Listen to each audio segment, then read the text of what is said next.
আছেন ম্যাডাম? ঘড়িতে বাজে ভোর 6:10। 10-15 মিনিট আগেই ঘুম থেকে উঠেছি। উঠেই সকাল সকাল জানলা দরজাগুলো খুলে দিই। প্রচুর হাওয়া বাতাস, আলোয় একদম অপর্যাপ্ত।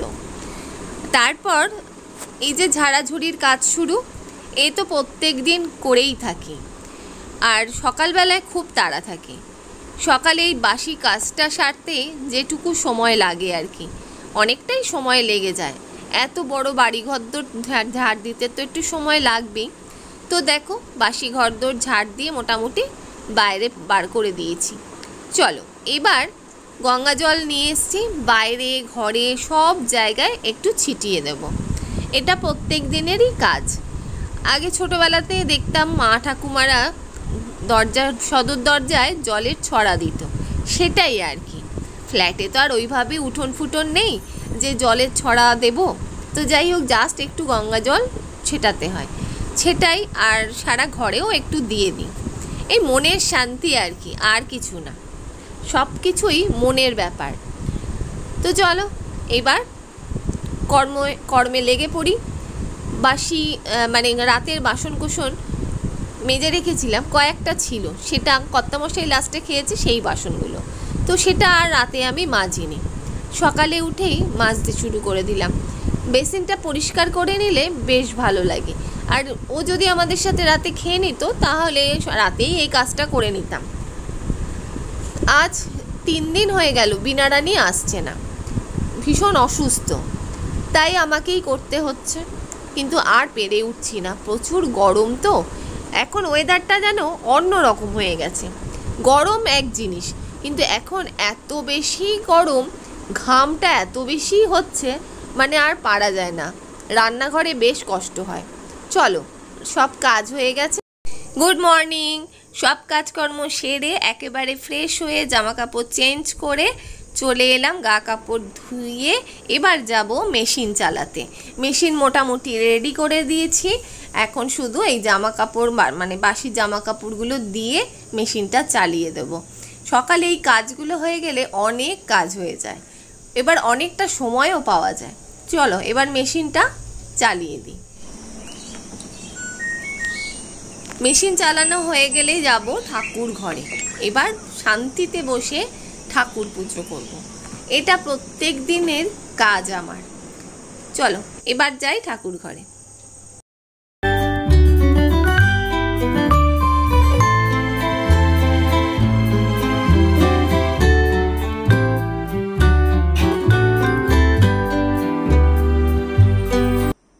এবার চলে এলাম ব্যালকনিতে। দেখো, আমার ছোট্ট টগর গাছে কি সুন্দর টগর ফুটেছে। এই টগরগুলো খুব সুন্দর স্মেল বেরোয়, এত সুন্দর একটা গন্ধ না, অনেকটা জুঁই ফুলের মতন। খুব লাইট গন্ধটা, কিন্তু বেশ সুন্দর। তো বেশ কয়েকটা টগর ফুল এখন রোজ ফুটছে। আমি সার দিয়েছিলাম, প্লাস বৃষ্টিও হয়েছে, তো বেশ গাছটা তরতাজাই হয়েছে। কিন্তু যদিও বা ছোট। তো চলো, আমার ফুল তোলা হয়ে গেছে, আবার যাই। এবার শান্তিতে বসে ঠাকুর পুজো করি, সাথে থেকো। সব কিছু গুছিয়ে রেডি করে নিয়েছি। আর এই যে আমার গপু সোনা এখন ঘুমোচ্ছে, ওই দেখো। এবার গপুকে তুলবো।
চলো জামা কাপড় এবার মেশিন থেকে বার করে নিয়েছি, জামা কাপড় এখন ব্যালকনিতে মেলে দেব।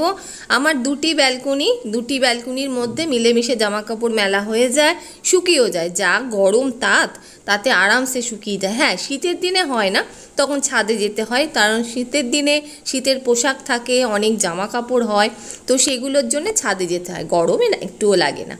তো চলে এলাম এবার আটা মাখতে, ব্রেকফাস্ট বানাতে হবে। তো ফার্স্টে রুটিটা করে নেব, কারণ সকালে যে যখন বেরোবে অন্তত রুটিটা খেয়ে বেরোতে পারবে। আর আমারও তো ব্রেকফাস্ট করতে হবে, তাই একসাথেই আটাটা মেখে নিচ্ছি। এটার মধ্যে সকালের ব্রেকফাস্টের রুটি থাকবে, প্লাস রাতের রুটিও হবে, তাই একবারেই বেশি করে আটা মেখে নিচ্ছি। তো চলো, খাওয়া দাওয়া কমপ্লিট তো করতে হবে, তবেই না আবার কাজে হাত দেবো। এই দেখো, গল্প করতে করতে আমার লেচিও কাটা হয়ে গেছে। এবার সবজি কাটতে বসে পড়লাম। হ্যাঁ, একদিকে তরকারি বসাবো আর একদিকে রুটি করব, এরকমই প্ল্যান প্রোগ্রাম করে নিয়েছি। আর এখানে দেখো, আমার বেশ অনেকটা সজনে ডাঁটা স্টোর করা ছিল ফ্রিজে, কেটে সুন্দর করে যদি কন্টেনারে স্টোর করে রাখা হয় না, অনেক দিন থাকে, সুন্দর থাকে। তাই যতটা প্রয়োজন ততটাই বার করে নিলাম। এবার সবজিটা কেটে নিয়ে তরকারি শুরু করবো, আর তোমাদের সাথে দেখা হচ্ছে বিকেলে, অপেক্ষা করব। আজকে আমরা পুরো একদম মানে অনেক দিনের প্ল্যানের পর আজকে তিনজনে বেরিয়েছি। এতদিন রত্না আর আমি, এখন ও হয়েছে নতুন বন্ধু, না বন্ধু ছিল, ও এখানে থাকে না আর কি, মাঝে মাঝে আসে আবার মাঝে মাঝে চলে যায়।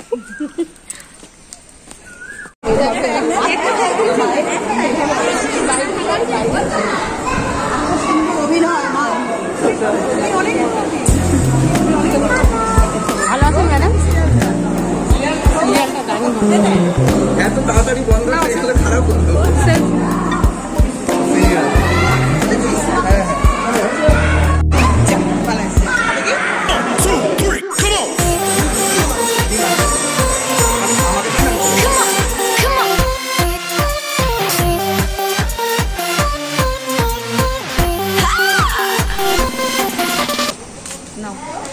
একটু দূরে দূরে থাকি, নাহলে আরো মোটা লাগবে।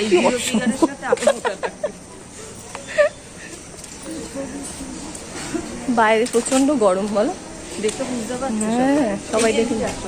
এই আবার চটি খুলে যেতে হবে,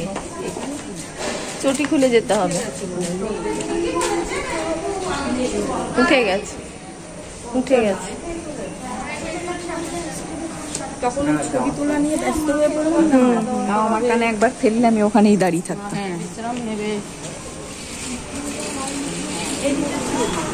চলো, হ্যাঁ চলো, কোনো ব্যাপার নেই।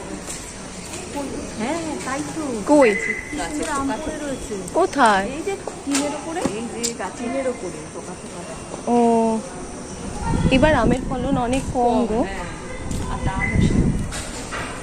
এই যে আমাদের ঝটিকা সফর শেষ হয়েছে, এই অন্ধকার লাগছে, চলেছ। আমরা এখন বাড়ি ফিরলাম, আর এই যে ফল ফুল, ও ওর আবার গুড় আছে, আচারের গুড়। হ্যাঁ, আজকের মতন ইতি। সবাই একদম বিশ্বস্ত। বাবা এত ইয়ে হচ্ছে কেন? আমরা একটু ঘুরতে পারতাম, বলো। নিশ্চয়ই দেখেই বোঝা যাচ্ছে আরো এনার্জি আছে। এইসব না কেনাকাটি থাকে রাত 10টার আগে ফিরতাম। না, এনার্জিটা ছবিগুলো দেখে আবার একদিন হবে, তাই না? এই ফ্যানটা অফ করে দাও। আসছে বছর আসছে বছর